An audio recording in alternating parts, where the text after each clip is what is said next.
Oke, jadi kita sudah sampai kepada serial terakhir dari Seven Deadly Sins series ya. Jadi topik yang terakhir, topik ini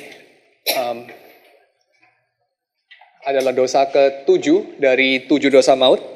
Jadi yang di-consider sebagai yang paling tidak serius, walaupun juga seperti 7 dosa maut seluruhnya itu memang bukan dosa yang berat-berat.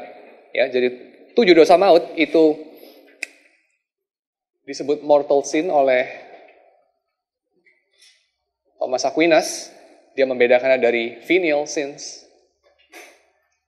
Karena dia mengatakan ini mortal, ini membawa kepada maut. Tetapi dalam pembahasan baik para bapak biara, ya, John Cassianus, sampai kepada Gregory, dan juga Thomas sendiri, yang disebut sebagai deadly sins, dia bukan disebut deadly karena dia big, tapi dia disebut deadly karena dia leads to death, ya, membawa kepada maut. Jadi bukan big in itself, bukan unusually wicked in itself, tapi karena dia lead us to death, ya. Dan bagian dari mortal sin yang paling luar, yang paling ringan, Dante Alighieri meletakkannya di dalam tahapan purgatori yang paling akhir bagi orang percaya yang terjatuh pada dosa ini, dan juga bagian neraka yang paling lapisan atas, bukan lapisan paling bawah, bagi orang tidak percaya yang terjatuh pada dosa ini. Jadi dalam pemikiran mulai dari John Cassianus, Gregory, maupun Thomas, dan juga Dante terakhir, meletakkan lust, hawa nafsu, sebagai dosa yang paling kurang berarti di dalam 7 dosa maut. Yang mana 7 dosa maut ini seluruhnya bukan maut oleh sebab besarnya, bukan maut oleh sebab dia tidak biasa, luar biasa banget, keterlaluan jahatnya, tetapi justru karena dia itu biasa-biasa saja. Dia itu normal-normal saja. Dia tidak terasa aneh, tidak terasa luar biasa. Dia biasa.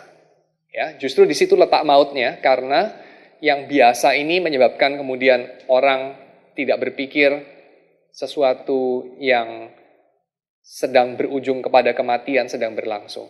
Ya, so ini. Oke, kita sampai kepada dosa yang ke-7, dan ini akan kita bahas dalam 2 kali, ya.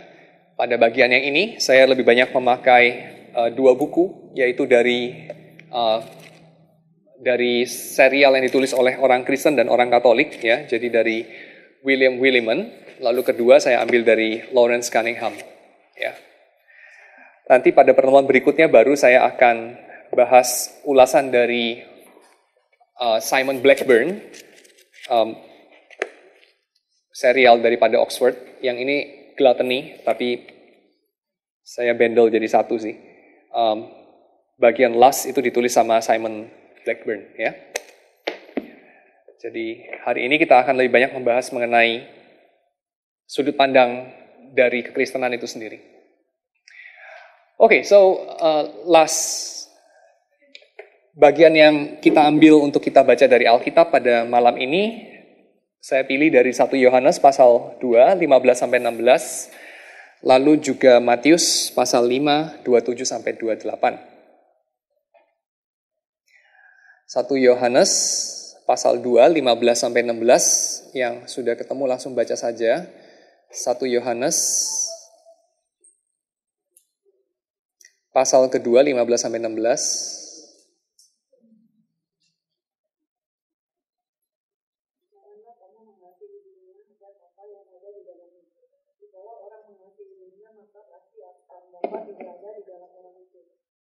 Semua yang ada di dalam dunia, yaitu keinginan daging dan keinginan mata serta kehancuran hidup, bukanlah berasal dari Bapa, melainkan dari dunia. Bagian kedua dari Matius pasal yang kelima ayat 27-28, yang ketemu silahkan baca.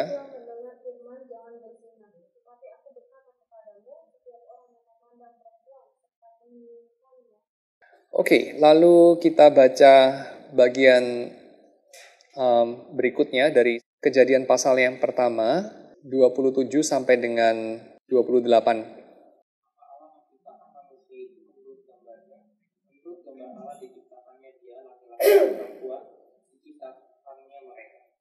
Allah memberkati mereka, lalu Allah berfirman kepada mereka, beranak cuculah dan bertambah banyak, penuhilah bumi dan taklukkanlah itu. Berkuasalah atas ikan-ikan di laut dan burung-burung di udara, dan atas segala binatang yang melayang di bumi. Lalu Kejadian 2, 18 sampai dengan 25. Tuhan Allah berfirman, tidak baik kalau manusia itu seorang diri saja. Aku akan menjadikan penolong baginya yang sepadan dengan dia. Langsung disambung, orang berikutnya 19.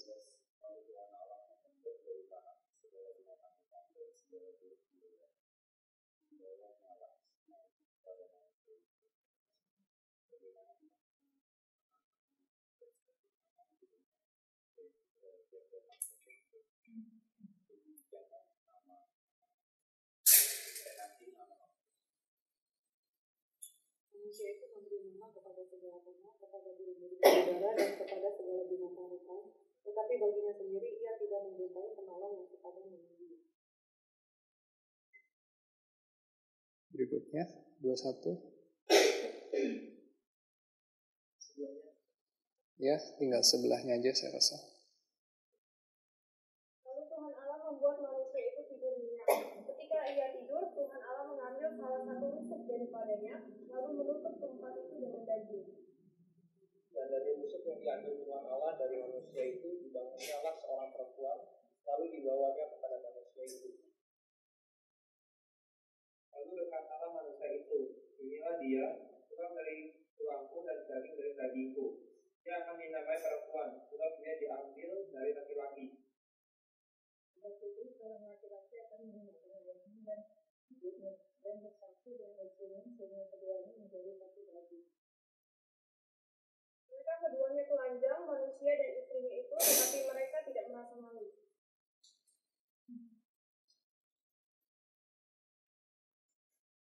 Oke, saya sambung dengan dengan bagian Kejadian 3. Ya, jadi saudara coba kaitkan ya Kejadian 1, 2, dan 3 ini sebagai satu kesatuan. Saya sekarang baca bagian-bagian dari Kejadian 3 ya. Saya ambil dari ayat 7. Setelah mereka makan buah yang dilarang oleh Tuhan, kemudian terjadi ini. Terbukalah mata mereka berdua dan mereka tahu bahwa mereka telanjang, lalu mereka menyemat daun pohon ara dan membuat cawat. Jadi sebelumnya mereka telanjang dan tidak malu, sekarang mereka telanjang dan mereka menyemat daun pohon ara untuk membuat cawat. Karena apa? Karena apanya menjadi jelas dalam ayat 10. Ketika mereka bersembunyi dan Tuhan memanggil mereka keluar, mereka menjawab begini. Adam menjawab begini. Ketika aku mendengar bahwa engkau ada dalam taman ini, aku menjadi takut karena aku telanjang, sebab itu aku bersembunyi. Jadi telanjang itu menimbulkan perasaan takut yang menyebabkan mereka bersembunyi dari Tuhan, dan tidak dikatakan secara eksplisit, tetapi kelihatannya juga perasaan menyemat daun pohon ara. Jadi daun pohon ara untuk membuat cawat. Itu addressing mereka punya ketelanjangan yang menimbulkan rasa malu, tapi tidak addressing ketelanjangan yang menimbulkan rasa takut. Karena apa? Sudah pakai daun ara pun masih takut. Gitu ya. Dan masih perlu bersembunyi ya di antara pohon-pohonan. Jadi sudah pakai cawat masih bersembunyi lagi. Kenapa? Karena sudah pakai cawat sudah tidak telanjang antara manusia dan manusia, tapi barangkali masih telanjang antara manusia dan Tuhan, sehingga perlu bersembunyi di balik pohon-pohonan. Itu pun masih merasa telanjang karena masih merasa takut ya. Ketika aku mendengar bahwa engkau ada dalam taman ini, aku menjadi takut. Karena aku telanjang. Telanjang itu menimbulkan takut. Aneh sekali ya.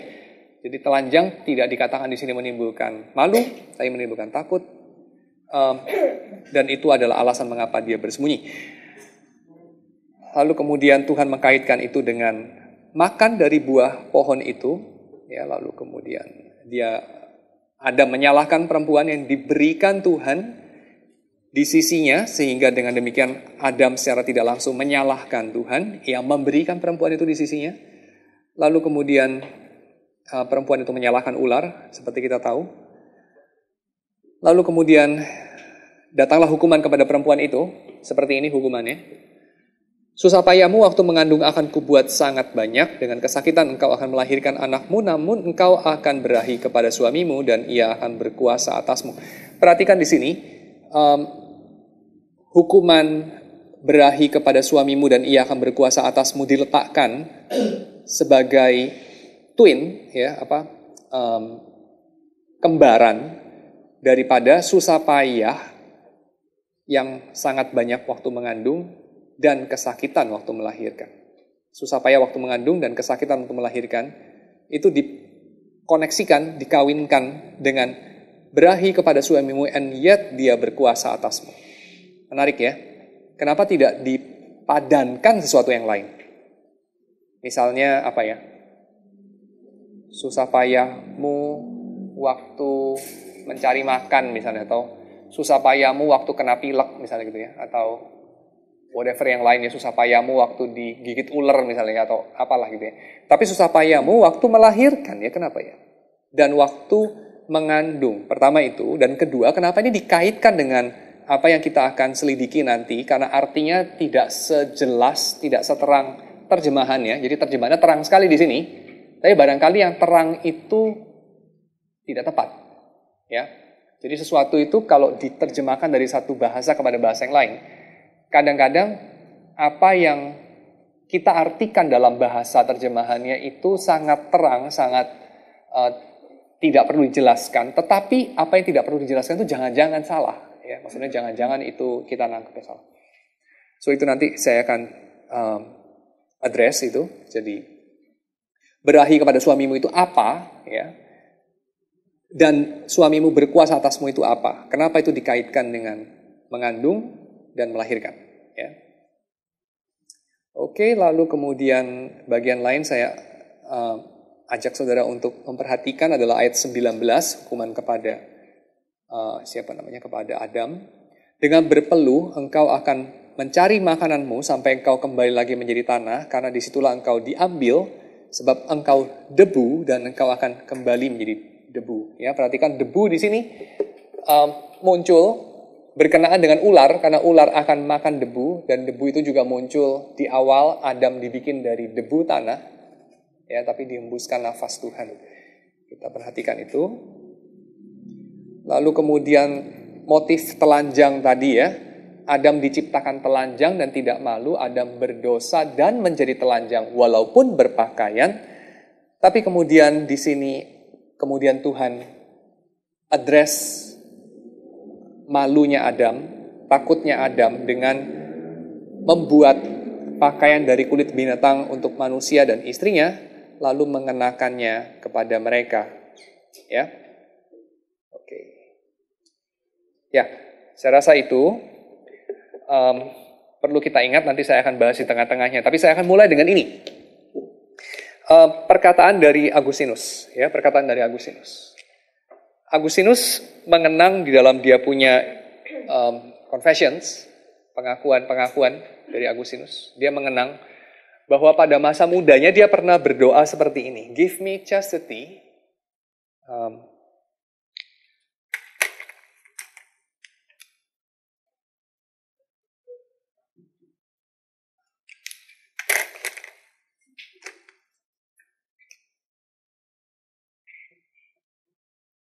Give me chastity,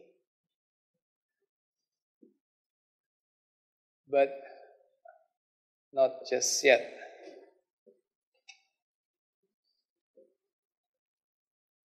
Tuhan berikan kepadaku chastity, ini adalah semacam kekudusan dalam area seksualitas. Jadi berikan kepadaku kesucian, begitu.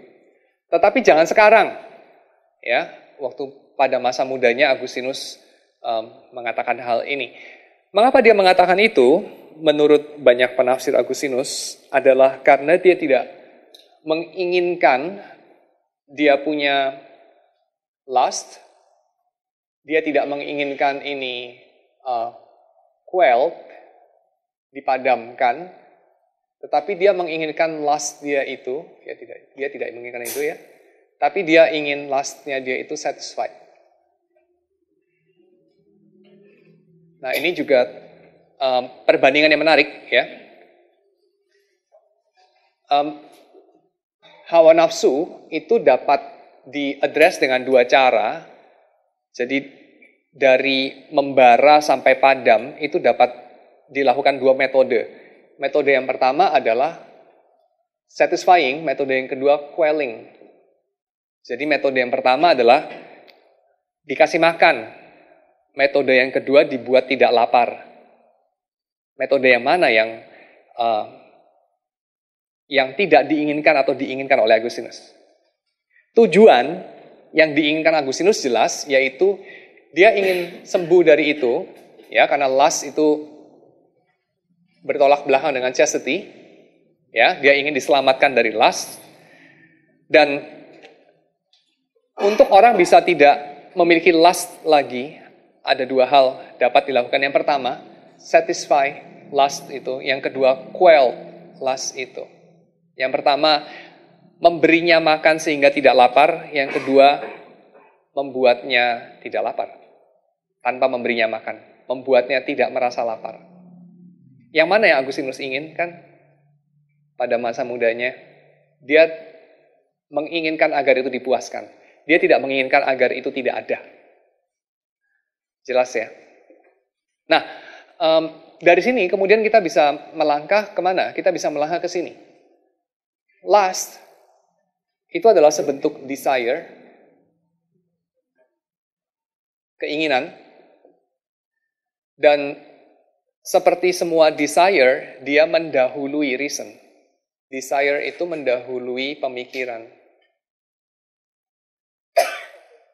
Desire itu sesuatu yang dapat direfleksikan kemudian, tetapi desire itu kita alami dulu baru kita refleksikan. Dia ada dulu, dia mempengaruhi kita dulu, dia mendorong, menarik kita dulu, baru kemudian kita merefleksikan hal itu.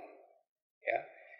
Dengan demikian, desire itu dapat dikatakan tidak kita rencanakan sebelumnya. Desire itu menimpa kita atau muncul begitu saja. Jadi pertanyaan besarnya adalah, bagaimana kita meletakkan tanggung jawab kita, ya, responsibility. Bagaimana kita meletakkan tanggung jawab kita, jika desire itu mendahului reason. Tanggung jawab reason di sini adalah ketika merenungkan desire ini, dia merenungkannya sebagai apa. Ya. Nah, oke. Sebagaimana segala sesuatu dalam hidup kita dapat lihat atau kita seharusnya lihat secara alkitabiah dari kacamata creation, fall, sama redemption. Demikian dengan desire,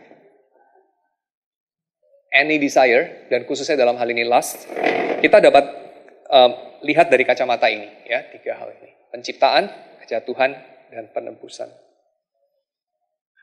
Nah, kita sekarang akan masuk kepada lust sebagai desire. Dia itu dalam hal apa adalah bagian dari ciptaan.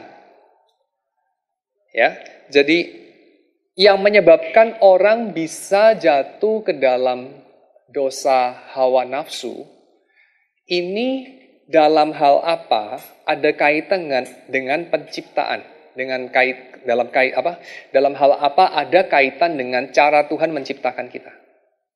Kalau kita renungkan hal ini, saya rasa jawabannya sangat terang benderang, ya. Dalam hal apa? Karena Tuhan menciptakan kita sebagai makhluk seksual. Tuhan tidak menciptakan kita sebagai makhluk aseksual. Saya kira itu sangat clear. Apakah Tuhan menciptakan makhluk aseksual juga? Definitely yes. Tuhan menciptakan amuba, Tuhan menciptakan batu, Tuhan menciptakan whatever yang lain, ya. Makhluk aseksual yang berkembang biak dengan membelah diri atau yang lain berkecambah atau whatever. Kita tidak, ya. Kita manusia seperti banyak hewan-hewan yang lain. Kita berkembang biak dengan cara seksual. Nah, ini adalah salah satu dari cara Tuhan menciptakan yang kemudian ada kaitan atau itu adalah kondisi yang memungkinkan munculnya desire yang satu ini, ya, desire dalam bentuk khusus lust. Kemarin kita sudah melihat dari cara Tuhan menciptakan manusia sedemikian rupa bisa muncul desire yang membengkok atau terdistorsi menjadi gluttony, ya kan? Tuhan menciptakan kita perlu makan, kita tidak menyerap makanan kita dengan akar, ya, dari udara atau dari air. Kita perlu makan gitu. Dan Tuhan menciptakan kita dengan papil pengecap. Maka itu memungkinkan kita untuk terjatuh ke dalam dosa kerakusan. Nah, coba pikirkan dalam kaitan dengan lust, cara Tuhan mencipta yang bagaimana? Tadi saya sudah sebutkan cara Tuhan menciptakan kita sebagai makhluk yang berkembang biak secara seksual.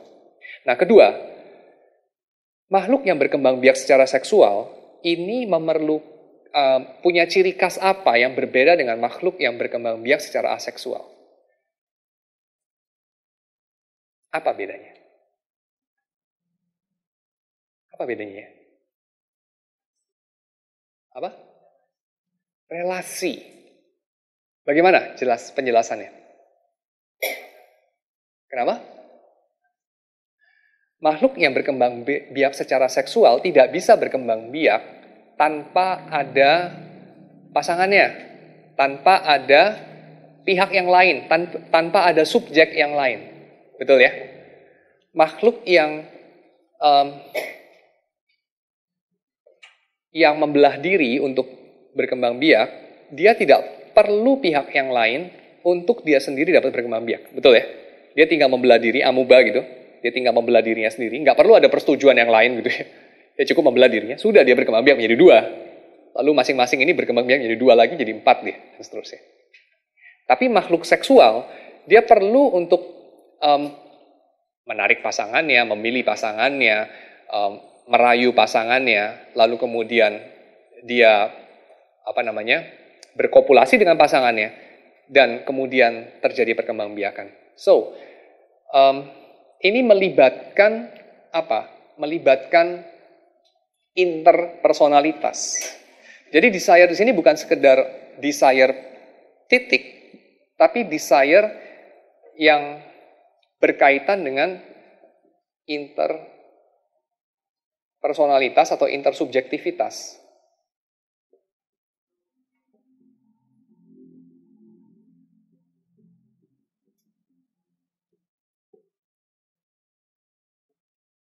Ya.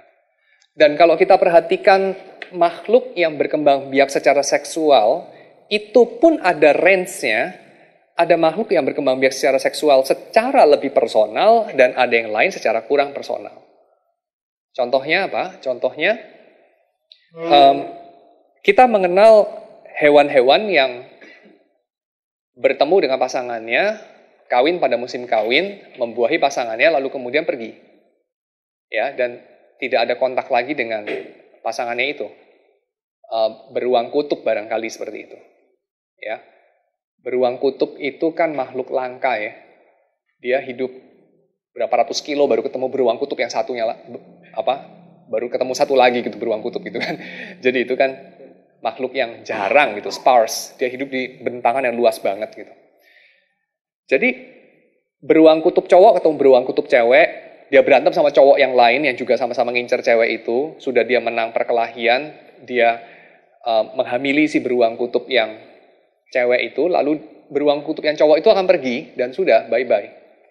Mungkin seumur hidup dari si beruang kutub betina itu tidak akan ketemu si cowok itu lagi. Ya, dan dia akan jadi single parent, besarin 2 anaknya itu, kadang-kadang 2, kadang-kadang 3, sendirian. Ya. Tetapi semakin bergeser kepada primata, makhluk mamalia yang lebih tinggi, maka ceritanya menjadi sedikit berbeda. Mulai ada bonding yang jangkanya lebih panjang, mulai ada keterlibatan emosi yang lebih besar, dan pada manusia ini just very complicated akhirnya, ya seperti kita tahu. Dan ini menceritakan kepada kita apa ya? Waktu kita membaca buku ciptaan ini, waktu kita membaca buku alam, ya, salah satu buku dari Tuhan itu kan alam, ya, kita belajar apa dari situ? Belajar apa ya kita? Kita belajar bahwa apa yang kemudian membengkok menjadi lust, ini berasal dari suatu cara Tuhan menciptakan kita. Pertama, melibatkan aspek reproduktif. Saya kira ini berlaku umum ya, segala makhluk Tuhan itu menjadi tetap ada dan makin banyak bukan karena Tuhan bikin serial baru di sorga terus dilepas turun ke bumi lagi gitu, bukan kan ya. Tetapi dengan Tuhan memberikan kemampuan bereproduksi dalam dirinya. Tuhan kagak bikin di sorga rumput yang baru terus ada serial numbernya apa terus dia turunin ke halaman Anda di Kelapa Gading. Kan nggak begitu ya. Tapi Tuhan menciptakan satu rumput atau sekelompok rumput, lalu kemudian dengan berjalannya waktu sepanjang zaman rumput itu berkembang biak sendiri dan seterusnya sampai akhirnya jadi rumput di halaman Anda itu ya kan. Demikian dengan semut, demikian dengan kecoa dan kadal dan cicak dan diri Anda. Begitu kan? Tuhan tidak ciptakan manusia satu dari surga plum turun ke bumi satu-satu gitu kan, enggak kan? Tapi itu proses reproduksi. Dan proses reproduksi tadi saya sudah katakan ada yang personal, ada yang non personal, ada yang personalnya sedikit, ada yang personalnya semakin kental. Dan manusia adalah struktur ciptaan yang sangat, pertama kalau bicara reproduksi, sangat personal. We take it very personally about this. Ya. Ayah dari bayi di perutku ini siapa? We take it very personally, very seriously, ya kan? Gak kayak beruang kutub gitu ya. Gue udah lupa tuh yang mana ya. Gak kayak gitu manusia itu ya. Sangat personal dan sangat ada satu ikatan, ya, ikatan batin, ikatan seumur hidup dan seterusnya yang membekas walaupun orangnya sudah gak pernah ketemu lagi, tapi ikatan batinnya ada seumur hidup gitu ya. Seringkali. Ini bicara kepada kita sesuatu. Apa ya? Bahwa lust is not just about mechanical, biological act. Ya. Jadi, lust itu bukan cuma sekedar keinginan untuk berkopulasi. Ya, bukan itu ya. Bukan cuma itu. Tapi, it's a very spiritual thing. Apa itu? Jadi, sex is very spiritual thing. Apa esensinya? Esensinya adalah ini saya kira. Perjumpaan antar wajah, perjumpaan antar personal.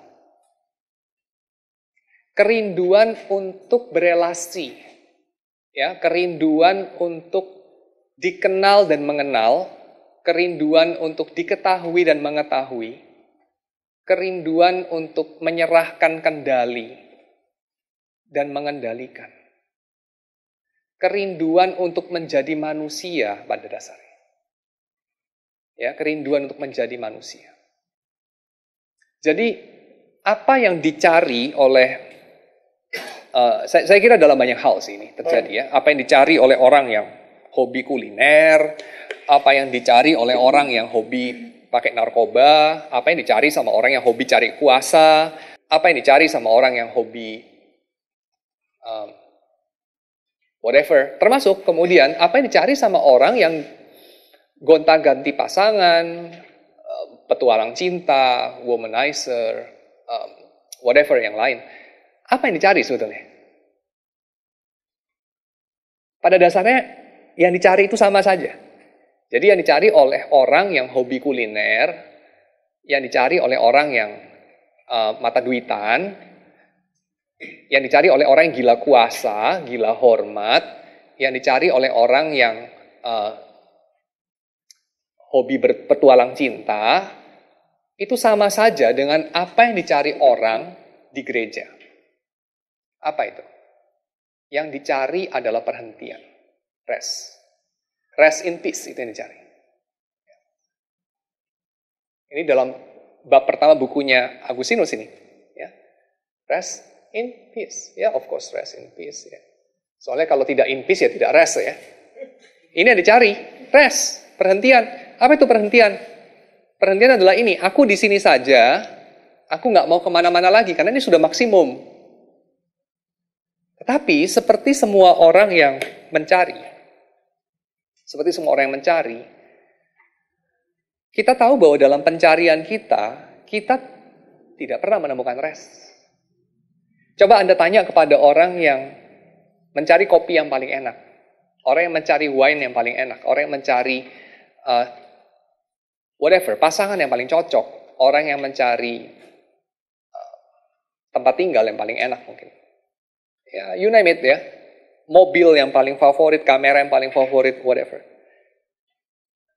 Rest itu ditemukan ketika mereka sudah berketetapan hati untuk mengatakan cukup, ya, enough. Aku stay dengan ini dan selesai. Aku tidak mencari-cari lagi. Coba tanya sama orang yang mencari, ya, ada nggak dia sudah menemukan yang dia cari? Orang yang gila hormat, apakah sudah menemukan yang dia cari? Orang yang gila kuasa, apakah sudah menemukan yang dia cari? Orang yang suka promiscuous, ya, gonta-ganti pasangan, tidur sini-sana dengan banyak laki-laki atau perempuan, apakah dia sudah mendapat yang dia cari? Orang yang gila uang dan seterusnya, apakah dia sudah mendapat yang dia cari ya? Jawabannya, biasanya tidak. Biasanya tidak. Ya, jadi biasanya tidak, tetapi dia merindukan itu. Itu sebabnya dia mencari, gitu kan? Dia merindukan itu. Nah, oke, sekarang kita akan bicara mengenai ini. Restnya itu apa sih? Ya, restnya itu apa? Tujuannya, sasaran akhirnya itu apa? Apa? Yang dicari oleh orang yang kemudian terjatuh ke dalam lust. Ya, sebenarnya sasaran akhirnya itu apa? Sasaran akhirnya Simon Blackburn sebut sebagai, dalam bahasa sekulernya, Hobbesian unity. Apa itu Hobbesian unity? Hobbesian unity adalah, ya, ada kaitan dengan Thomas Hobbes. Ya, Thomas Hobbes, saudara kan tahu ya, Thomas Hobbes itu orang yang menulis buku Leviathan.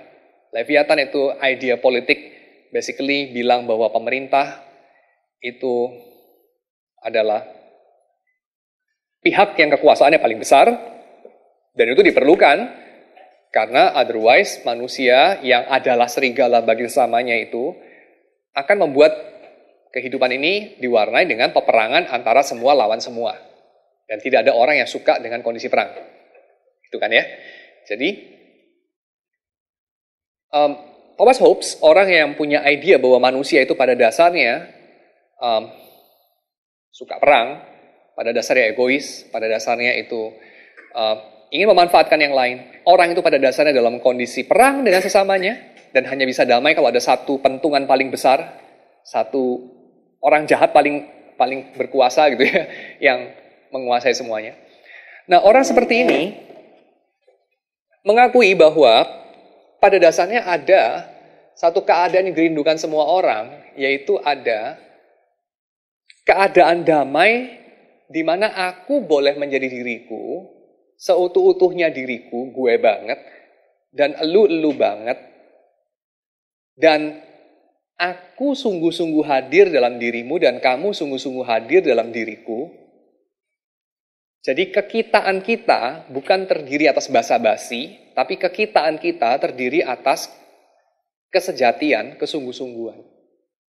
Tidak sungkan-sungkan mengatakan apa yang di hati kita ngomong di luar kepada siapapun, and yet kita tidak perang, and yet kita satu unity. Itu Hobbesian unity. Dan itu yang dicari terutama oleh orang-orang yang digerakkan oleh lust. Saya tidak bilang semua orang yang mencari itu digerakkan oleh lust, tapi saya mengatakan semua orang yang digerakkan oleh lust, kebanyakan ingin mencapai tujuan itu, hopes and unity. Ya. Nah, dalam kondisi hopes and unity, yang mana secara paradoks tidak pernah tercapai oleh orang-orang yang mencarinya dari petualangan cinta, sebetulnya apa sih yang ingin dicapai? Ya, jadi kondisi ini apa menariknya sih? Hopes and unity itu apa menariknya? Saudara pikir coba apa menariknya? Apa menariknya kamu jadi kamu banget, dia jadi dia banget, dan kalian bisa sungguh-sungguh bersatu sebersatu-bersatunya. Kalian bisa bersama-sama terus. Apa menariknya? Mengapa hal itu menarik? Ada resonansinya enggak?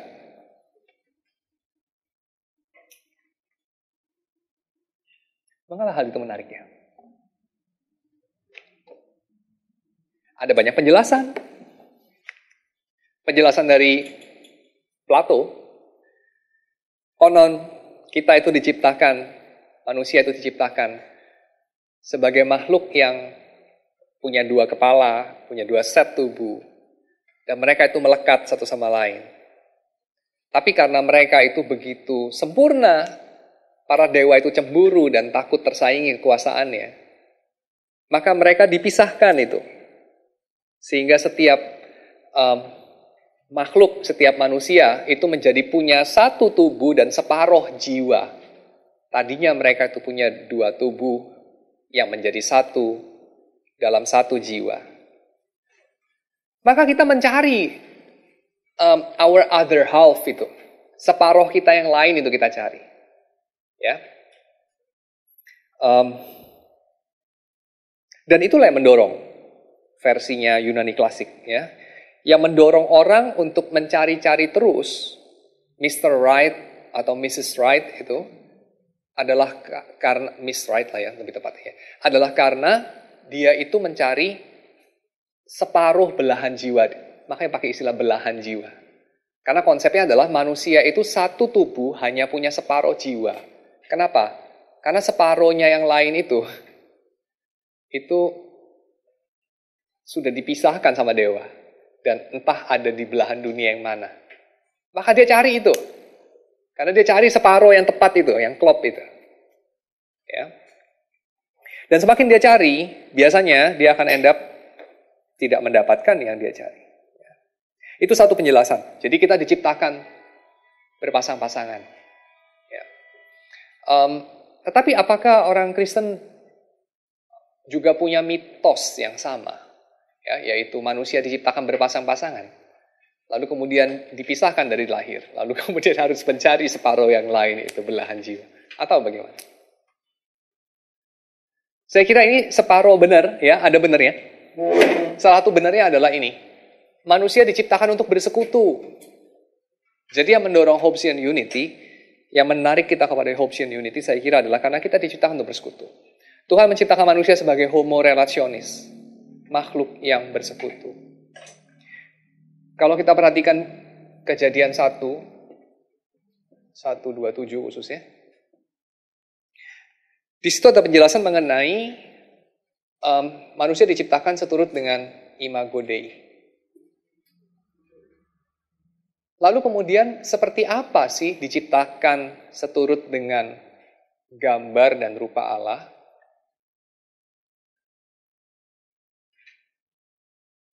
Nah, seturut dengan rupa Allah, kontinuitasnya, itu kemudian dijelaskan dalam paruh kalimat 1 ayat 27 di situ, yaitu laki-laki dan perempuan diciptakannya mereka.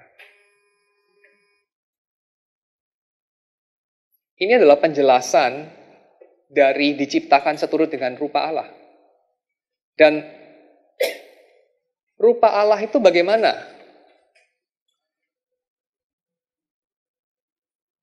Kita tahu bahwa rupa Allah dalam kekristenan kemudian, dalam perjanjian baru khususnya. Rupa Allah yang tersingkap dalam Yesus, itu adalah dalam rupa persekutuan. Dalam rupa Trinitas. Nah, di sini kaitannya. Dalam Trinitas ada kehadiran yang maksimal dari satu oknum dalam kehidupan oknum yang lain tanpa mendominasi kehidupan oknum itu. Tanpa menghilangkan keunikan dari tiap oknum. Jadi persatuan yang maksimal tanpa menghilangkan perbedaan. Bhinneka Tunggal Ika sebetulnya. Unity in diversity, ut pluribus unum, ya, itu sebetulnya yang saya kira berakar pada hal yang sama. Dan semua orang merindukan itu. Semua orang merindukan bahwa pasangannya itu bukan 100% menjadi cermin. Ya, kecuali orang-orang aneh yang narsis dan menyembah diri sendiri. Saya kira juga populasinya nggak banyak ya, yang sungguh-sungguh maksimum narsis itu nggak banyak sih populasinya. Puji Tuhan nggak banyak, masih ada anugerah umum. Tapi orang-orang seperti itu akan bahagia sekali kalau pasangannya itu 100% itu sama dengan dirinya. Hanya barangkali beda jenis kelamin aja. Ya, itu dia akan senang banget. Ya, karena dia akan bisa dominasi total control kepada orang lain, bahkan kepada seluruh dunia. Tapi saya kira nggak banyak orang seperti ini. Semua orang merindukan pasangannya tetap menjadi dirinya sendiri. Ya, don't go changes to try to please me. Kata Billy Joel. Jadi tetaplah menjadi dirimu sendiri, tetaplah berbeda, tetapi kita bisa mencapai engkau hadir sepenuh-penuhnya dalam kehidupanku tanpa mengubah diriku, aku tidak mengubah dirimu menjadi diriku, tetapi engkau dan aku dapat harmonis. Engkau dan aku dapat tidak bunuh-bunuhan seperti Homo homini lupusnya Thomas Hobbes. Ya, itu. Itu yang kita rindukan. Dan kita kemudian terdorong dalam pencarian itu. Ya, itu saya kira satu sisi yang paling mendalam. Selain tentu saja sisi yang lain adalah sisi yang tidak begitu penting atau sisi yang tidak begitu menarik untuk dikupas, yaitu sisi hormonal, ya, sisi bagian animalistik atau bagian otomatis bahkan dalam diri manusia, di mana manusia diciptakan dengan seperangkat manusia itu wired untuk berespon secara tertentu. Ya, contohnya ya. Kamu itu wired ya, kamu rangkaian elektronik di kepala kamu itu ya. Itu dirancang sedemikian rupa sehingga kalau kamu sudah sekitar 15 jam kagak makan, lalu di depanmu ada satu mangkok Indomie yang masih mengepul dengan asap itu. Kamu merasa kepingin makan itu gitu. Yaitu kamu wired untuk itu. Demikian kalau kamu adalah anak cowok umur 15-an, lalu di depanmu itu ada perempuan muda dengan baju yang minim. Kamu wired untuk ya melakukan seperti yang anak cowok umur 15 tahun ingin lakukan dengan perempuan itu. Itu adalah sesuatu yang tidak begitu menarik untuk didiskusikan. Mengapa? Karena itu bagian yang tidak bisa, itu bagian dari diri kita yang kemudian mendorong kita untuk kita mungkin bereproduksi. That's it. Bagian hewani dari manusia. Tetapi yang saya kira lebih menarik untuk didiskusikan, maksud saya adalah ini tidak begitu menarik untuk didiskusikan. Kenapa? Karena pertama, itu sangat berkaitan dengan biologis dan medis dari seseorang.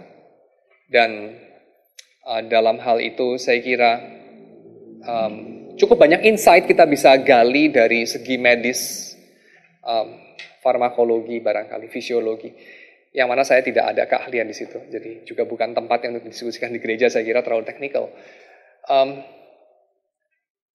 Tapi saya lebih tertarik dengan hal yang kedua, yaitu bagian dari lust yang bukan berelasi atau yang bukan disebabkan atau yang bukan berkaitan terutama oleh karena dorongan-dorongan hormonal, ya, tetapi karena dorongan-dorongan yang lebih, dalam tanda kutip, yang lebih tinggi, dorongan-dorongan spiritual, yaitu orang ingin mencari the other half.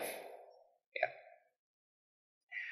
Dan dua-duanya ini seringkali blended jadi satu. Ya, dua-duanya blended jadi satu. Walaupun kita tetap bisa mengenali perbedaan di antara keduanya. Ya, saya kira Anda di sini punya usia cukup tua ya, saya kira ya, untuk mengerti hal ini. Kan kita bukan anak usia 15 ya. Sehingga saya kira Anda semua dalam ruangan ini pernah mengalami jadi anak usia 15 dan pernah mengalami jadi anak kecil usia 51. Jadi Anda tahu apa itu purely dorongan hormonal, dan Anda tahu juga apa yang lebih utuh mewakili kemanusiaan Anda. Dan saya sedang membicarakan bagian yang kedua yang lebih menarik. Ya, oke.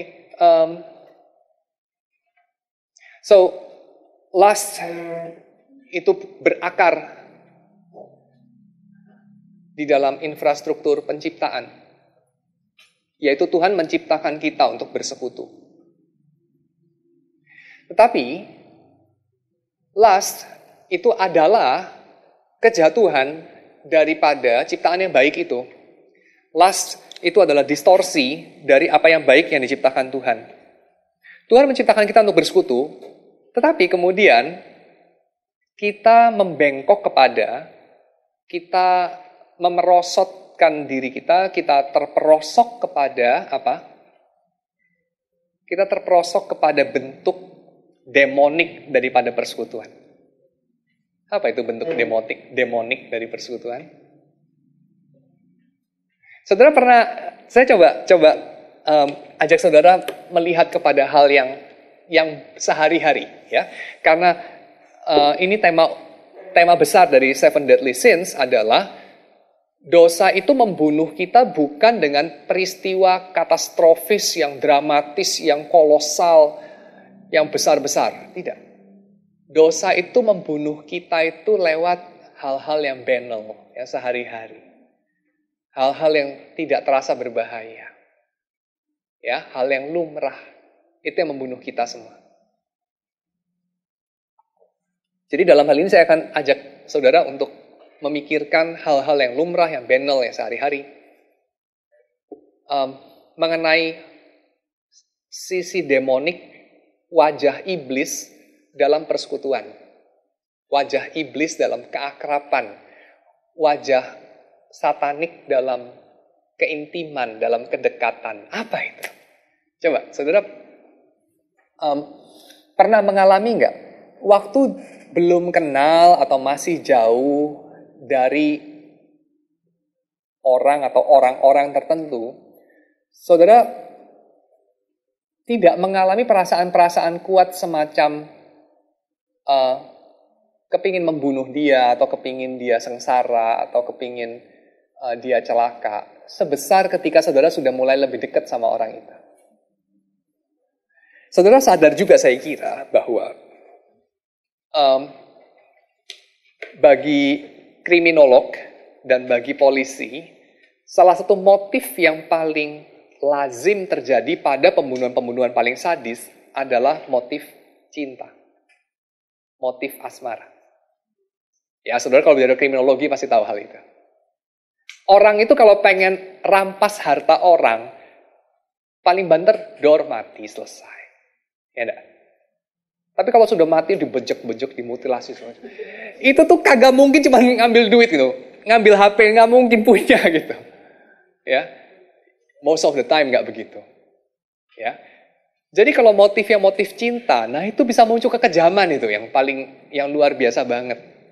Nah, di sini saudara bisa melihat dalam keseharian kita. Ya.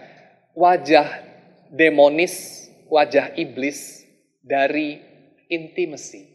Wajah iblis dari kedekatan, kehangatan, persekutuan. Nah, ini kita gereja ini, kalau kita seperti di gereja GRI yang sangat intelektual, highly high life lah ya. Biasanya problematiknya kita itu kan seringkali kita merindukan gereja yang lebih hangat gitu ya. Tapi saudara mesti ingat loh, lebih hangat tuh ada resikonya. Resikonya bunuh-bunuhan. Resikonya itu gereja yang dingin tuh nggak ada gosip-gosipan loh saudara. Ya betul, ya. Gereja yang semua percakapannya intelektual, doktrinal, ya. Sama sebelah nggak tahu namanya siapa. Cuman tahu mungkin nomor seri dia punya mobil dan segala macam ya. Itu nggak mungkin ada gosip-gosipan, ya. Gimana gosip? Ingat namanya aja enggak kan? Nggak mungkin gosip. Jadi kedekatan itu ada resikonya, ada wajah demonisnya. Ini yang saya kepingin saudara untuk memperhatikan ya dalam percakapan kita ini pada malam hari ini. So kita diciptakan untuk dekat, kita bukan diciptakan untuk jauh. Manusia itu bukan diciptakan seperti beruang kutub yang ketemu, kawin, beranak, berpisah. Manusia itu diciptakan seperti mungkin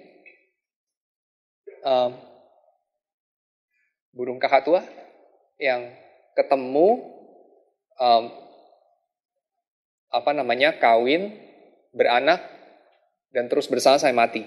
Kalau saya kakak tua ya, burung dara, kakak tua, penguin, flamingo, whatever. Ya. Biasanya yang kayak gitu-gitu deh ya. Ikan Oscar yang saya tahu ya, dan seterusnya. Biasanya seperti itu. Manusia diciptakan seperti itu, ya. Manusia itu diciptakan untuk intimacy. Tetapi intimacy itu bisa merosot kepada bentuk jahatnya, dan bentuk jahatnya ini kita coba namai sekarang. Apa itu? Bentuk jahat daripada intimacy. Apa yang bisa terjadi ketika orang intim dan tidak bisa terjadi ketika orang jauh? Saya kasih tahu intinya aja ya, dasarnya aja ya. Saling menguasai, saling mendominasi. Dan ini lewat banyak wajah, banyak cara. Saudara mungkin berpikir menguasai itu hanya lewat cara-cara keras, ya, jalan yang, ya. Kalau pakai kungfu punya yin dan yang.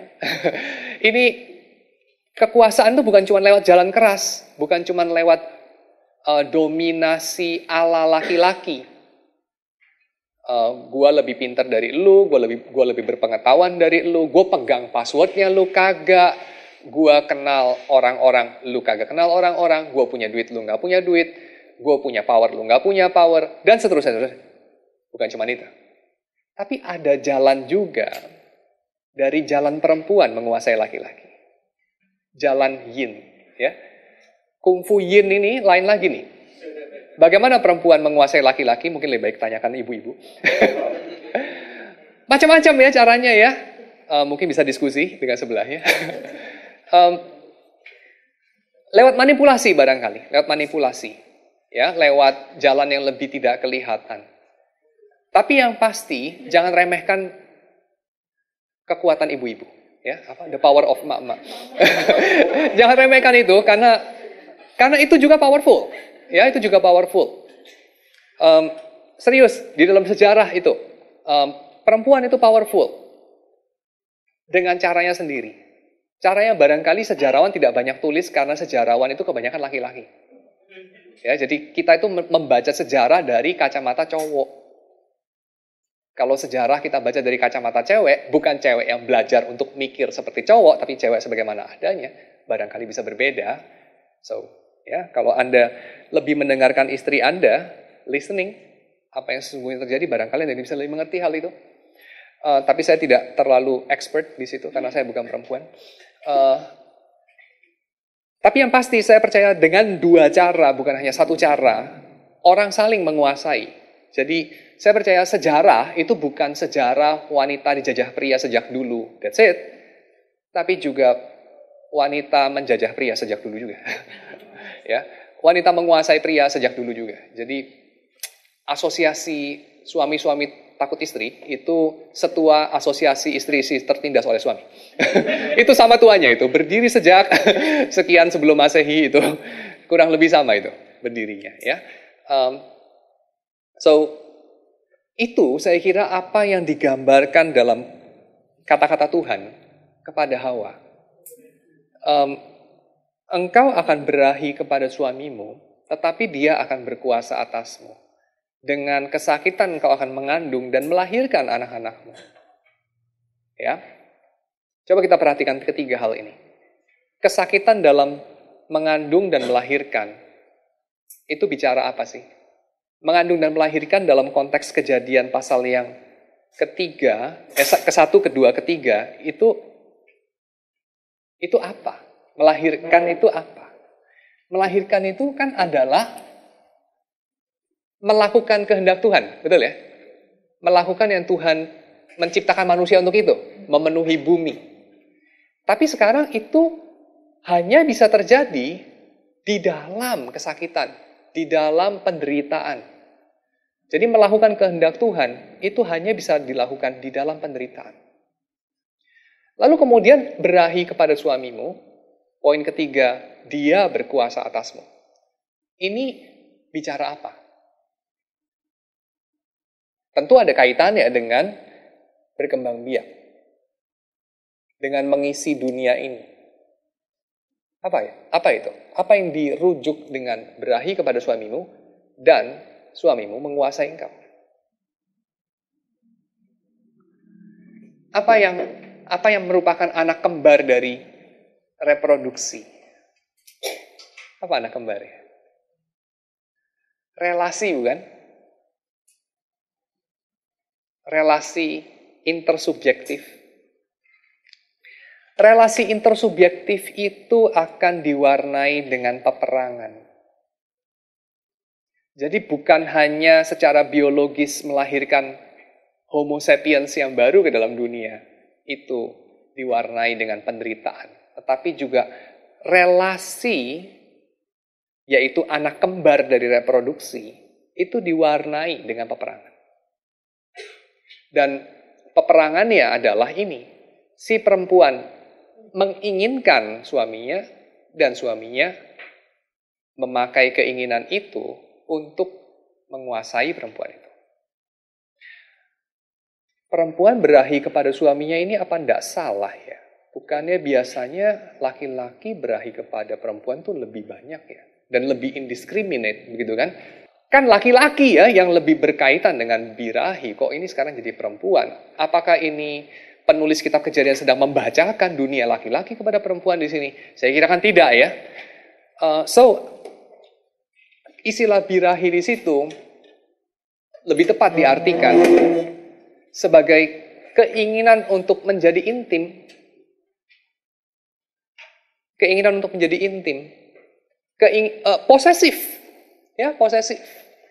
Dan kalau kita lihat di sini, ya barangkali itu tepat juga. Ya, biasanya yang ingin intim-intim itu kan memang perempuan ya. Dia ingin untuk punya kedekatan emosi dengan suaminya, makanya dia suka mengeluh, saya ini kan tidak kawin dengan koran berkaki dua gitu kan. Karena biasanya laki-laki zaman dulu kan gambarannya itu kayak orang baca koran gitu kan. Jadi bapakmu itu kayak apa mukanya? Waduh, aku susah ingat itu. Soalnya bapakku itu selalu mukanya ketutupan koran gitu kan, baca koran.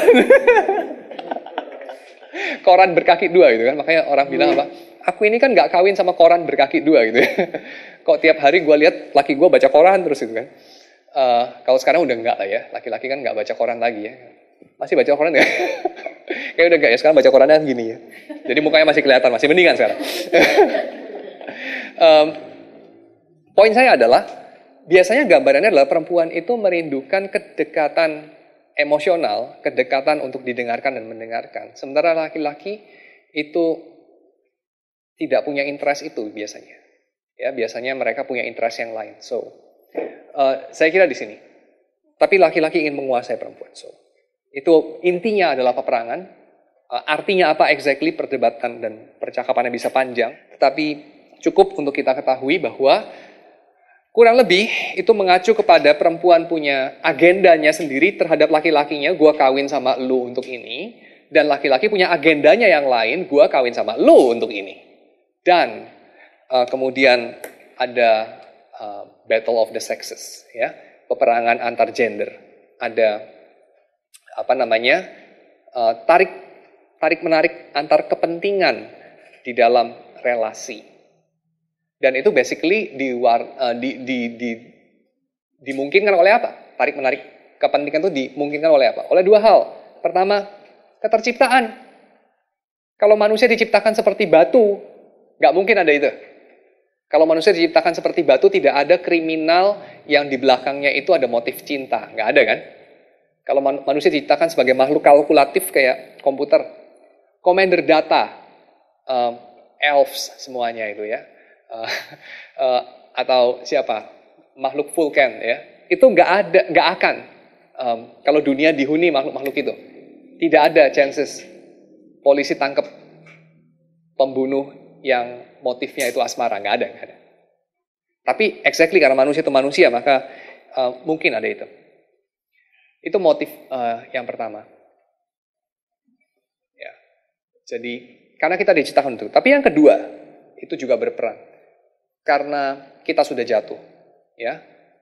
Karena kita bukan ingin menyediakan diri untuk menolong, tetapi kita memakai orang lain untuk menolong diri kita. Simple saja. Logiknya simple. Kamu pakai dirimu untuk menolong orang lain atau kamu pakai orang lain untuk kepentinganmu. Kamu masuk dalam relasi untuk mencari yang kamu butuhkan dari orang lain atau kamu masuk ke dalam relasi untuk membiarkan dirimu menjadi pertolongan dan kebahagiaan dan cara untuk kamu bisa melakukan kehendak Tuhan dan orang lain melakukan kehendak Tuhan di dalam relasi. Yang mana? Ya. Kalau yang pertama yang dilakukan, yaitu masuk ke dalam relasi untuk memanfaatkan orang lain, kita akan masuk dalam peperangan. Tetapi punya cita-cita mencapai hopes and unity. Dan disitulah bahan baku mentah untuk segala novel picisan maupun novel yang bagus, ya, tragedi dan segala macam dalam dunia ini. Ya. Tetapi kalau kita masuk dalam relasi dengan satu semangat, manusia diciptakan untuk saling menolong, manusia diciptakan bagi sesamanya, maka saya kira Anda akan masuk dalam relasi di mana Anda menemukan diri sendiri, di mana Anda menjadi diri sendiri, di mana Anda berjumpa dengan Tuhan dalam relasi itu. Ya? Oke. So creation fall. Redemption.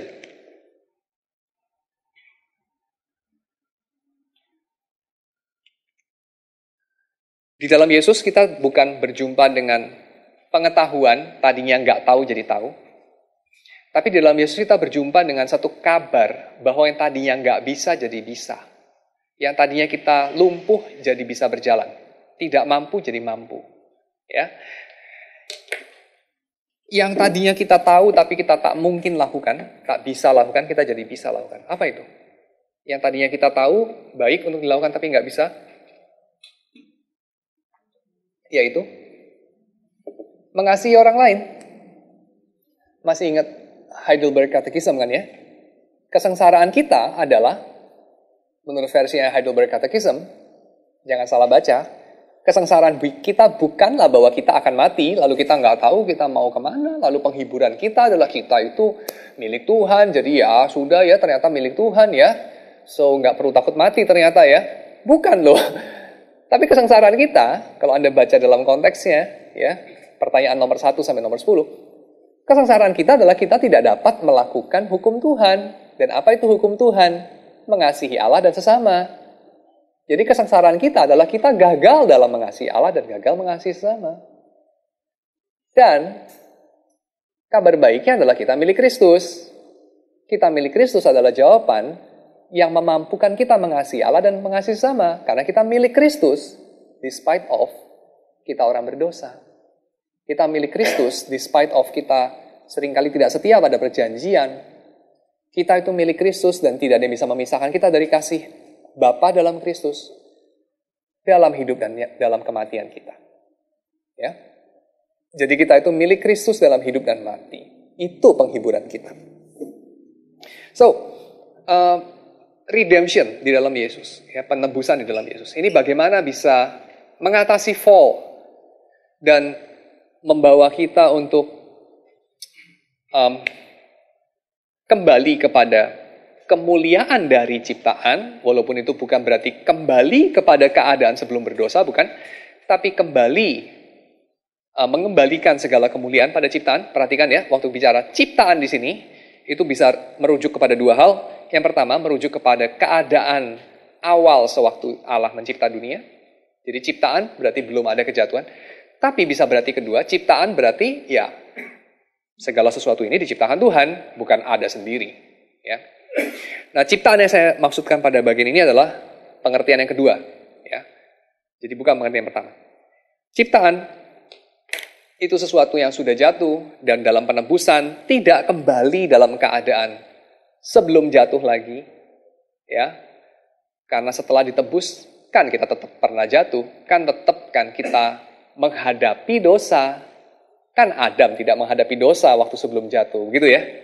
Jadi penebusan tidak mengembalikan kita seperti keadaan sebelum jatuh ya, jangan salah ya. Tapi penebusan mengembalikan kemuliaan ciptaan. Itu betul. Mengembalikan kemuliaan ciptaan dalam artian apa? Dalam artian kita tadi yang nggak mampu jadi mampu. Nggak mampu apa terus jadi mampu apa? Nggak mampu mengasihi jadi mampu mengasihi. Nggak mampu mengasihi Allah dan sesama secara proper, menjadi mampu untuk mengasihi Allah dan sesama secara proper. Secara bagaimana itu yang proper itu? Mengasihi Allah dan sesama itu. Mengasihi Allah secara improper, menurut Bernard de Clairvaux, dalam On Loving God, adalah mengasihi Allah demi berkat-berkatnya. Atau mengasihi Allah karena berkat-berkatnya. Dan mengasihi Allah yang proper adalah mengasihi Allah karena Allah itu patut untuk dikasihi dalam dirinya sendiri. Mengenai mengasihi sesama itu yang seperti apa yang improper? Yang seperti ini. Mengasihi sesama demi diri sendiri. Mengasihi sesama karena sesama itu berguna bagi diri sendiri. Itu mengasihi mengasihi sesama yang improper. Karena sesama bukan bagi diri kita, tetapi diri kita bagi sesama, dan kita semua bagi Allah. So, mengasihi sesama semestinya bukan demi diri sendiri, tetapi mengasihi diri adalah demi Allah, dan karena Allah mengasihi sesama, maka mengasihi diri adalah demi mengasihi sesama. Ini yang proper. Tetapi kita tidak mampu melakukannya. Kita tidak mampu untuk mengasihi Allah karena Allah patut dikasihi. Juga kita tidak mampu untuk mengasihi diri sendiri hanya karena Allah mengasihi kita. Kita hanya mampu mengasihi Allah demi memanfaatkan Allah. Dan kita mengasihi demi mengasihi diri sendiri. Sehingga mengasihi sesama dan mengasihi Allah juga demi mengasihi diri sendiri. Itu yang kita mampu. Tetapi Kristus memampukan kita untuk melakukan yang proper itu. Ya, yaitu melakukan mengasihi Allah demi diri Allah sendiri dan mengasihi diri sendiri hanya karena Allah mengasihi diri kita dan Allah mengasihi diri kita sebagai makhluk yang dikembalikan untuk mengasihi sesama demi sesama atau mengasihi sesama demi Allah. Ya, so waktu kita mengasihi sesama demi mengasihi Allah, ini seturut dengan Agustin juga ya. Agustin mengatakan segala ciptaan dalam dunia ini tidak boleh dikasihi demi menikmatinya, tetapi harus dipakai yuti demi menikmati Allah, ya, demi menikmati frui. Ini segala ciptaan. Tapi kemudian Agustin bertanya, bagaimana dengan manusia? Lalu kemudian dia mengatakan, bagi manusia ada dua hal ini. Yaitu apa? Kita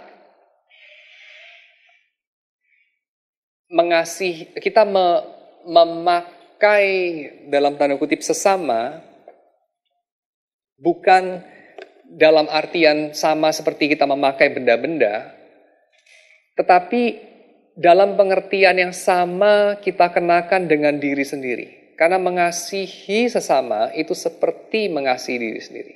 Dan Anda kan tidak pernah memperalat diri sendiri. Pernah nggak Anda memperalat diri sendiri? Dapatkah Anda memperalat diri sendiri? Apa sih memperalat itu? Memperalat itu apa ya esensinya? Nanti saya kaitkan ini dengan Kant. Memperalat itu apa ya? Waktu Anda merasa diperalat, apa yang salah dengan diperalat sehingga Anda merasa itu tidak seharusnya? Sehingga Anda merasa diperlakukan dengan tidak adil, Anda tidak dianggap sebagai orang, Anda merasa marah, Anda merasa direndahkan waktu Anda diperalat. Apa sih diperalat itu? What's so bad about diperalat? Apa?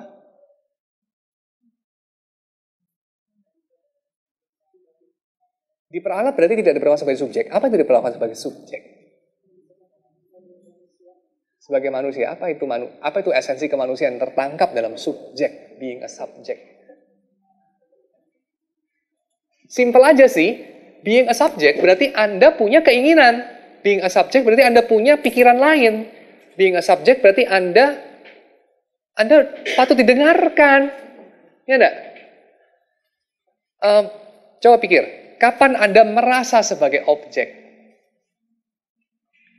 Waktu orang lain punya rencana, waktu orang lain punya pengaturan, tanpa Anda dikonsult.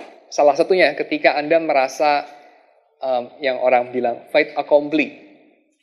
Jadi semua sudah diatur, semua sudah diset, lalu Anda sudah diplot semua, lalu Anda dikasih tiket di sini, lalu sudah lu mesti lakukan ini dan ini, semua sudah diputuskan, lalu Anda punya pertanyaan, oh itu semua sudah kita bahas 3 bulan yang lalu, terus Anda tinggal melakukan, dan Anda tidak punya pilihan yang lain, fait accompli, dan beberapa orang, ya sudahlah. Beberapa orang yang lain, wah, take it personally, marah sekali dan merasa tersinggung sekali. Saya tertarik kepada orang yang merasa itu tersinggung sekali. Mengapa ya? Apa yang Anda merasa itu tersinggung sekali? Apa yang salah dengan fait accompli itu?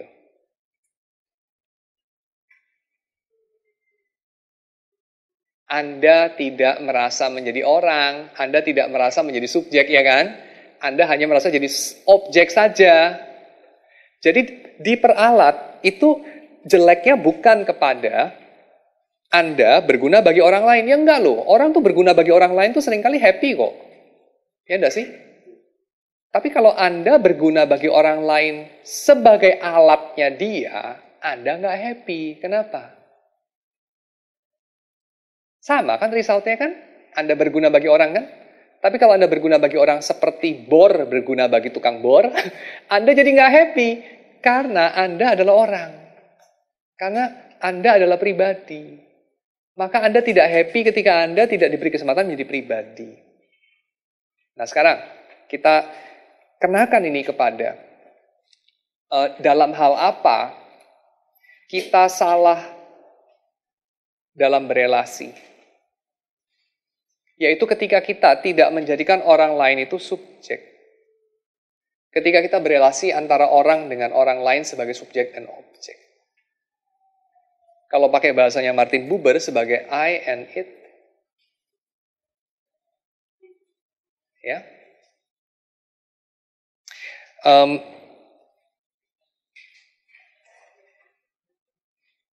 Menarik ya kalau kita terjemahkan karya Martin Buber itu Ich und Du itu ya.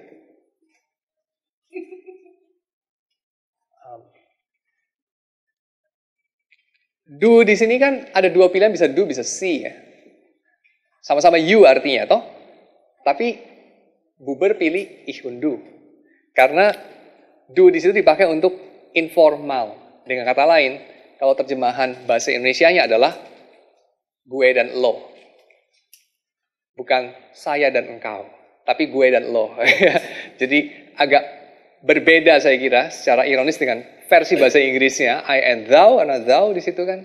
Ya tergantung konteks. Kita bisa bilang thou itu sekedar bahasa Inggris kuno, rada Shakespeare gitu. Tapi juga orang kan tidak ngomong thou itu dalam konteks informal ya. Thou itu kan bukan kayak lu gitu, tapi barangkali Anda atau engkau kan gitu ya. Agak tinggi gitu bahasanya. Tapi Buber pilih pakai ini dalam bukunya itu yang terkenal, I and Thou. Karena dia ingin highlighting apa? Dia pengen highlighting relasi di mana aku jadi aku sepenuhnya. Dan aku di situ bukan sekedar merefleksikan fungsi-fungsi atau peran-peran dalam masyarakat. Tapi aku yang unik dan engkau yang unik. Sehingga ya lu dan gue. Ya, gue dan lo. Me and you. Ya, seperti itulah. Gue dan lo.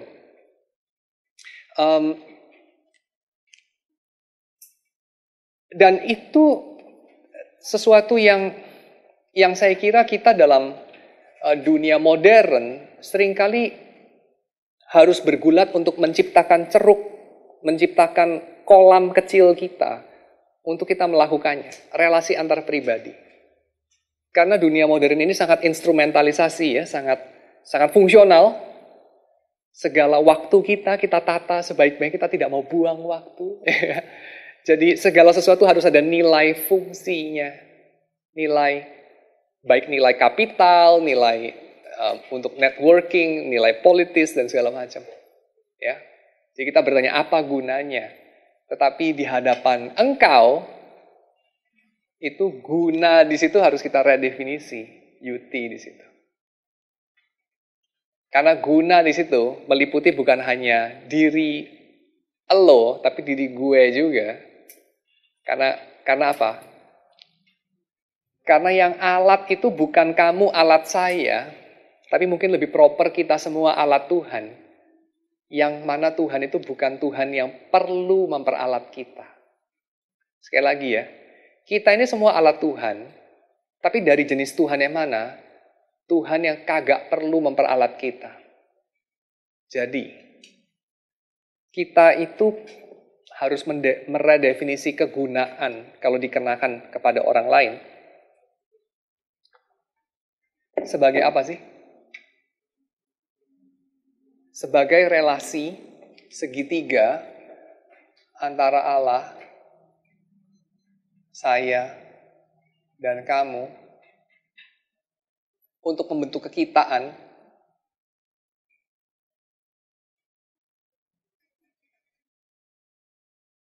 di mana ada shalom di situ. Dan kekitaan ini adalah kekitaan yang diwarnai dengan apa yang didoakan Yesus.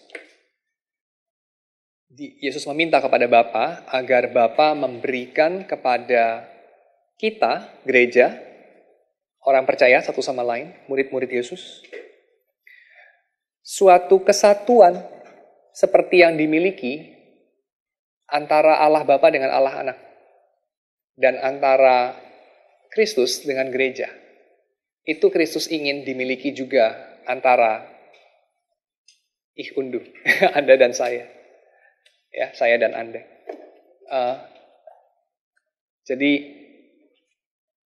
saya kira ini adalah redemption yang dalam cara yang sangat radikal menebus lust. Karena pada dasarnya lust, hawa nafsu itu selalu bersifat memperalat, mengobjektifikasi. Betul ya? Coba ambil contoh yang paling populer, ya, paling populer. Contoh paling populer dari lust barangkali adalah pornografi, ya, industri yang sangat bernilai tinggi, ya, itu industri miliaran dolar kalau tidak salah ya, besar sekali lah nilainya. Pornografi itu intisarinya apa ya? Coba Anda pikir. Pornografi itu intisarinya apa ya? Apa esensi dari pornografi? Apa yang bikin pornografi itu pornografi? Tubuh yang telanjang? Saya rasa enggak lah ya, tubuh yang telanjang mah bukan pornografi ya. Bayi lahir telanjang kan bukan pornografi. Anak kan ya?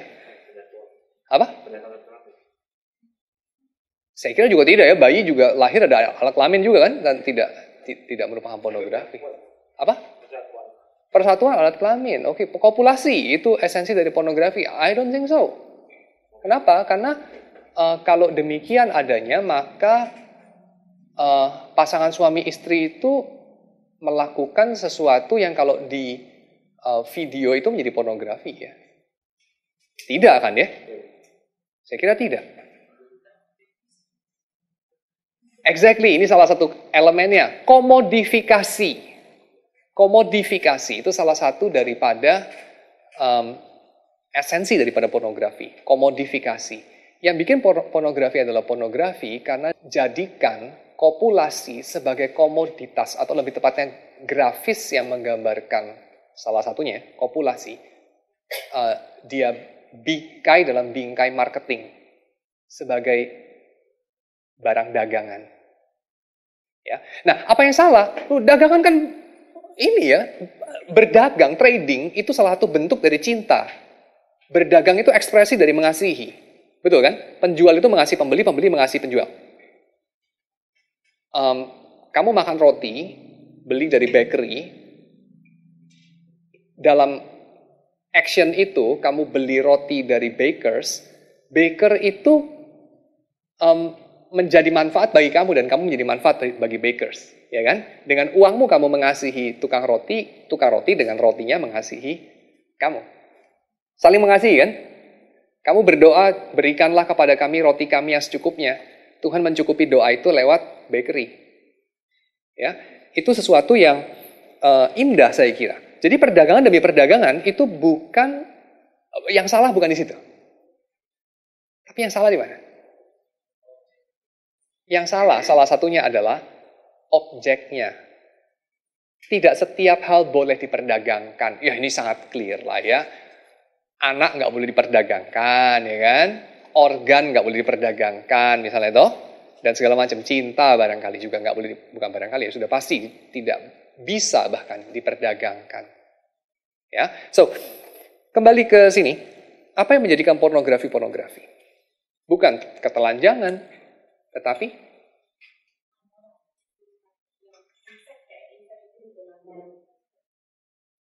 ya, tapi tidak semua pornografi itu bicara mengenai incest kan ya, objeknya. Genre-nya kan bukan hanya itu. Jadi, apa yang memang pornografi itu? Adalah pornografi. Saya kira ini, karena dia menceraikan seksual acts dari konteks keseluruhannya, yaitu sebagai relasi interpersonal. Karena dalam pornografi, viewer itu melihat tindakan yang dilakukan oleh orang-orang dalam grafik itu secara impersonal. Mereka berhenti menjadi orang yang dilihat itu. Juga, saya tidak tahu sih, kan saya tidak terlibat dalam industri itu ya.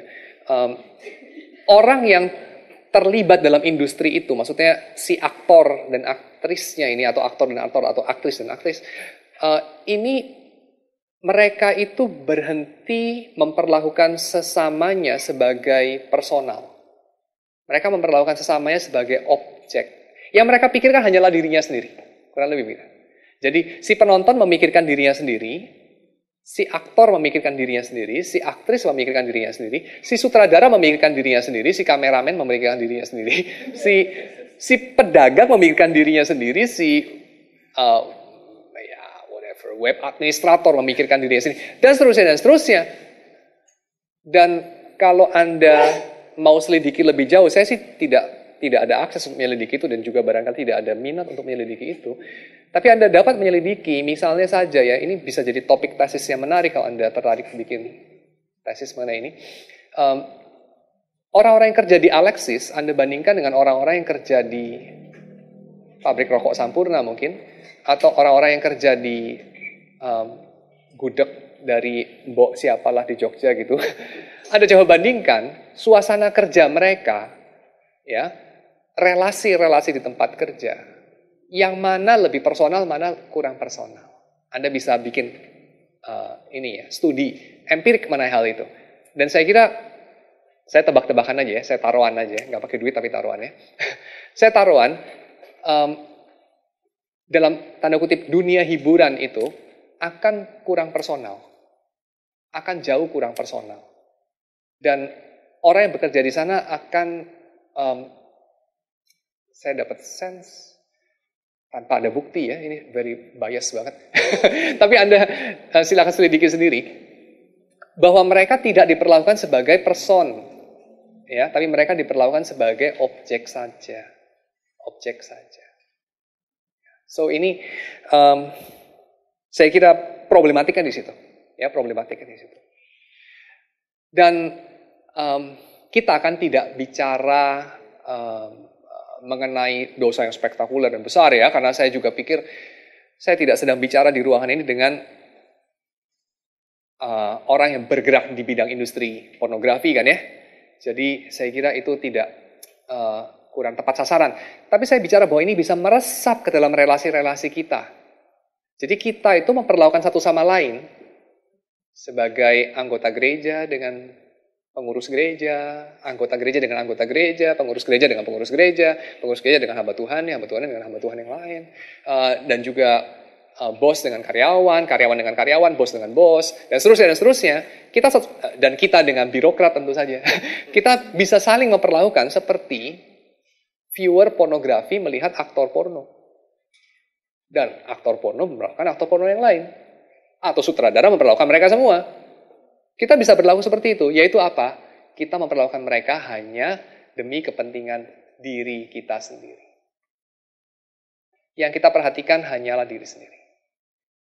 Jadi kita bisa bermasturbasi secara ekonomis, kita bisa bermasturbasi secara legal, kita bisa bermasturbasi secara estetis, secara whatever, yang lain. Ya, secara sosiologis, secara psikologis, secara dan yang lain. Jadi intisarinya adalah, saya ingin memuaskan diri saya sendiri, dengan memperlakukan kamu sebagai alat ekonomi saya, sebagai alat legal saya, sebagai alat psikologi saya, sebagai alat whatever yang lain. Dan tentu saja seksual, ya, of course.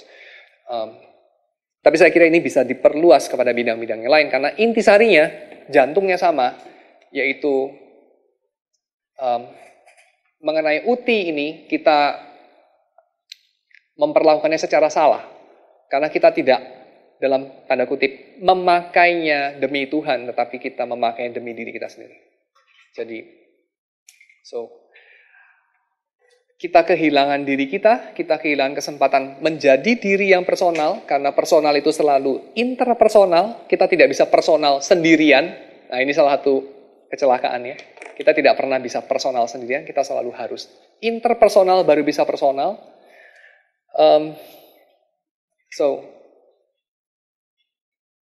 Saya kira lust di sini bisa berkaitan dengan banyak hal. Ya, ini menjadi handle yang bisa menarik ada banyak hal keluar. Benedikt ke-16, Paus yang dulu ya, Paus Benedikt ke-16 menulis dalam Deus Caritas Est, God is Love. Dia menulis begini, erotic love leads to self-giving love, precisely because erotic love, the physical love, is not disordered. Jadi dia mengatakan bahwa physical love atau erotic love is good, ya, is good. Bahkan erotic love itu bisa memimpin kepada self-giving love, ya. Dan ini benar juga toh, orang zaman dulu itu kan menikah itu diatur ya sama orang tua, benar kan? Lalu mereka berharap bahwa ya itu nanti kasih sayang itu bisa muncul kemudian dan seterusnya. Dan betul, kemudian setelah 30 tahun, 40 tahun, bisa terjadi itu, orang itu self-giving, ya, memberi diri. Dan saya kira ini, walaupun diwarnai dengan dosa dalam beberapa kasus, ya, ada eksploitasi, ada domestic violence dan segala macam. Tetapi to begin with, erotic love ini memang dapat memimpin kepada self-giving love karena pada mulanya erotic love itu sendiri bukan disorder. Ya, dia bukan penyakit, dia bukan penyimpangan. Dirinya sendiri, erotic love itu adalah bagian dari ciptaan. Tapi bagian dari ciptaan yang sudah jatuh juga sekarang, ya. So, itu apa lagi? Oh ya, so that's why ya, karena tidak ada interpersonalitas, maka aneh sekali bahwa pornografi itu sangat sangat karakteristik diwarnai dengan ini, impersonalitas sebetulnya. Impersonalitas. Yaitu apa? Nama aktris dan aktor porno itu seringkali kan tidak sama dengan paspor dia ya, atau KTP dia, benar nggak? Sama nggak? Dan warna rambutnya juga seringkali nggak sama kan ya? Dan barangkali ciri-ciri yang lain juga banyak-banyak yang tidak sama sebetulnya dengan aslinya. Kenapa? Karena salah satu hal yang sangat kental di sana adalah ini, fake, kepalsuan. Fakery, fake, ya. Dan sedihnya ini juga meresap ke dalam kehidupan kita bergereja seringkali. Kita faking kan? Kita faking, ya. Jadi bukan hanya aktris dan aktor porno bisa faking orgasm, kita juga bisa faking intimacy, kita bisa faking honesty, ironik banget misalnya. Kita bisa faking sincerity ya, pura-pura tulus ya, aduh gila. Bikin jahat yang mendingan dikit gitu ya, masa bikin jahatnya pura-pura tulus ya, Ustaz ya. Tapi anyway, hal-hal aneh itu terjadi ya, life is strangers than fiction memang. Kehidupan itu lebih aneh daripada fiksi. Fake ya, kepalsuan. Dan fakery ini melahirkan apa? Boredom, kebosanan. Dan ini adalah salah satu ciri khas daripada death. Yaitu apa? Repetition. Ya. Endless repetition.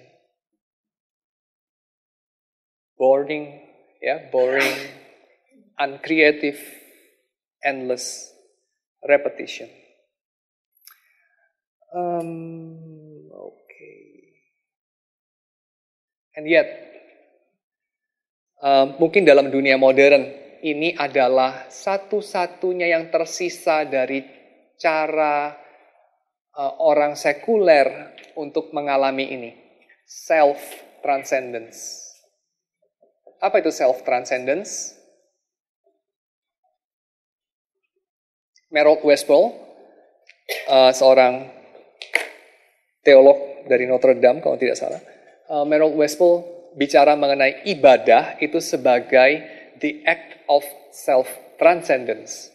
Self-transcendence berarti Anda tidak menganggap diri Anda sebagai yang paling tinggi. Anda bertindak sesuatu seperti seolah-olah ada yang lebih tinggi dari Anda, which is worship. Ya, of course ya, worship. Jadi Anda mengalami ekstase keluar dari diri dan seterusnya. Anda melihat diri Anda relatif, ada yang lain yang lebih absolut, itu adalah worship.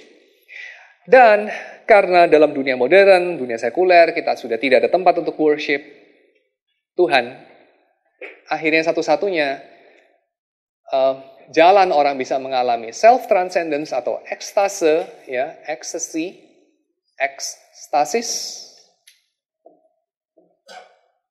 adalah seks. Ya, seks itu adalah the only self-transcendence way in the secular world. Dan ironisnya adalah self-transcendence itu boring. Jadi, this is our misery. Ya, inilah kesengsaraan kita. Dan apa hiburannya? Penghiburannya adalah bahwa kita ini milik Tuhan. Ya, bahwa kita ini milik Yesus Kristus. Dan tidak ada yang bisa memisahkan kita dari itu. So,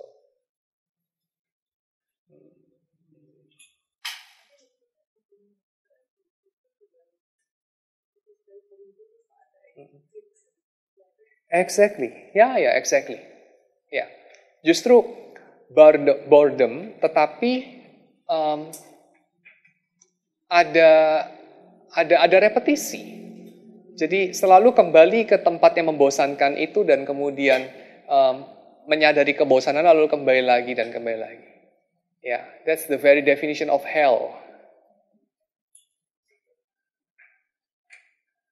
Kata C.S. Lewis atau Tolkien ya? Atau Chesterton ya? Aduh saya lupa. Ya Anda tinggal googling lah. Salah seorang dari mereka. Apa bedanya orang yang menikmati anggur dengan pemabuk? Pemabuk itu butuh anggur, dia tidak menikmati anggur. Penikmat anggur tidak butuh anggur, dia menikmati anggur. Nah, endless, boring repetition di dalam fake, intersubjective,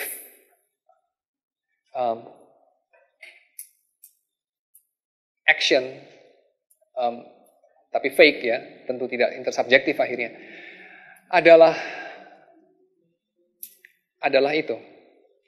kita membutuhkannya, sehingga kita tidak dapat menikmatinya, karena kita membutuhkannya saja.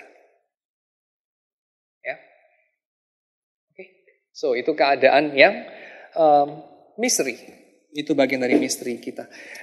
Dan interestingnya, saya tutup dengan kalimat ini. Kembali kepada Agustinus, ya, Confession. William Willimon mengatakan bahwa dalam buku Confession, kita berjumpa dengan sensuous God search for a man. Jadi kita tidak berjumpa dengan manusia yang mencari Tuhan, tetapi Tuhan yang sensual mencari manusia. Jadi motif manusia mencari Allah dalam ekstase, lalu kemudian orang mengkaitkan itu dengan ekstase dalam encounter seksual, ya, ekstasis dalam encounter seksual, orgasme maksudnya. Jadi perjumpaan dengan Tuhan kemudian dikaitkan dengan orgasme. Ini biasanya orang kaitkan manusia mencari Allah. Tapi kata Willimon, tidak, dalam buku Confession kita berjumpa dengan Allah yang mencari manusia. Jadi bukan manusia dari bawah sini mencari Allah, lalu dalam perjumpaan itu terjadi ekstasis atau orgasme, tetapi Allah yang mencari manusia.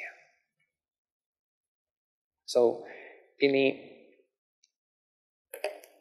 saya kira boleh menjadi akhir yang baik ya, sehingga ketika kemudian Agustinus mengatakan give me chastity, tapi jangan sekarang, ya, beri aku kekudusan tapi jangan sekarang. Karena dia ingin itu satisfied dan bukan quelled. Jawaban Tuhan adalah, memang dia ingin satisfy itu lewat chastity. Itu jawabannya. Dia ingin satisfy longing dari Augustine pada akarnya yang paling mendasar. Because dalam kekristenan, bukan everything is about sex, bukan God is about sex, seperti dalam agama-agama pagan, tetapi sex is about God. Ya, jadi, ya ini saya pernah berulang kali dalam berbagai cara bicara kepada Anda ya. Dalam dunia sekuler kita akan berjumpa orang mereduksi ciptaan ke dalam salah satu aspeknya. Misalnya, Karl Marx atau Adam Smith itu mereduksi ciptaan dalam aspek ekonomis. It's all about social struggle, ya kan? Class struggle. It's all about the money lah, gitu. Ya, it's all about the money. Atau Nietzsche, it's all about the power. Atau Freud, it's all about sex. Tetapi dalam kekristenan kita berjumpa sebaliknya. No, it's not all about sex. Even sex is all about God. Even economy, it's all about God. Even power and politics, it's all about God. Ya, jadi kamu merasa haus kekuasaan, kamu gila hormat, kamu rakus, kamu whatever greedy, kamu lustful, kamu so full of anger, kamu whatever yang lain kamu sebutkan, so envious, karena kamu ingin menjadi Tuhan. Tapi di sini kita berjumpa dengan Tuhan yang mencari manusia. Itulah kira-kira ringkasan dari buku Confession. Bukan kita yang mencari Allah, tapi Allah yang mencari kita. Dan dia sukses. Dia menemukan kita. Oke? Segitu aja bahan saya.